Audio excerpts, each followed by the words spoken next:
रब ताला इरशाद फरमाएंगे, ऐ मेरे बंदे इस मैदान माशर की तरफ देखो और जिस जिसके चेहरे को तू पहचानता है उसका हाथ पकड़ के अपने साथ जन्नत में ले जा। और हदीस के अल्फाज है,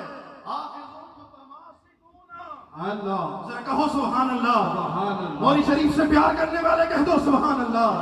जरा हुजूर के चेहरे को देखो, कह दो सुभान अल्लाह।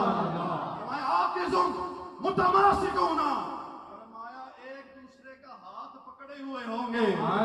और फरमाया उस वक्त तक वो बंदा साले जन्नत में नहीं चला जाएगा जब तक अपने जानने वालों को अपने साथ जन्नत में नहीं ले जाएगा।